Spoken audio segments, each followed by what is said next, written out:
Forget the fairy tales we are told. For something to exist, an existing material is used. Because it does not come into being from nothing, unless there is an effect. If the universe is an infinite void, which also means infinite nothingness, it cannot exist from this nothingness. Therefore, the Big Bang Theory, belief in one God, and the science that says everything came into being by chance collapse in the face of this proposition. So is the universe infinite solid, infinite liquid, or infinite gas. If there were an infinite gas, rocks and water would not form at the same time. Even if it were formed, the huge rock mass could not remain suspended in the air. If it were an infinite solid, rocks would form but water would not form, perhaps by artificial means. If it were an eternal liquid, both rocks and water could form, just like our world. If the celestial dome phenomenon is true, the center of the mechanism we call the universe may be this piece of land on which we roam. So we are at the bottom of the endless sea, and there is nothing under us except the lava seeping between the rocks. Torah Genesis 1:6-8. God said, "Let there be a dome in the midst of the waters, and let it separate the waters from one another." And it was so. God created the dome of the sky and separated the waters under the dome from the waters above it. He named the dome, sky. According to this statement in the Torah, we are surrounded by water everywhere. In other words, what we call the universe is actually an endless ocean.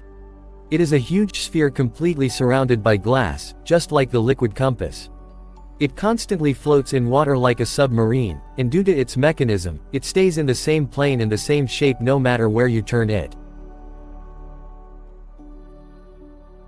This mechanism also explains how this huge piece of rock can float in water without sinking. A third theory is that, just as Tesla said, the moon and the sun are some kind of electromagnetic mechanism. The Earth, which is between them, is constantly rotating thanks to this magnetic effect.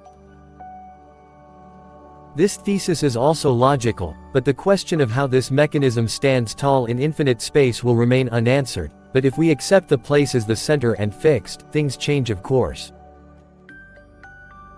I don't know about you, but all three of these theories make sense to me. Aren't mountains, rocks, stones, soil, in other words land, formations formed as a result of liquid lava coming into contact with the liquid sea? Think of the Earth not as a huge piece of rock spinning in an empty universe, but as a constantly expanding land mass, spreading like a virus. All holy books mention that this world was created. In other words, it is an artificial formation. So why could it have been created? The answer is simple: gold workmanship. I have touched on this topic in my previous videos.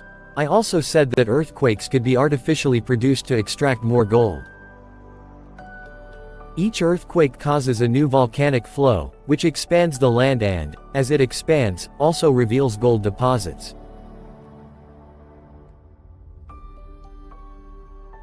When I looked at it from a broader perspective, I realized that this world could be a mine. It is of course unthinkable that the superior intelligence that encoded billions of kilobytes of data into 1 gram of DNA could not have accomplished this. The idea of a huge mass of rock and water spinning aimlessly around like a ball in an infinite void seems illogical to me.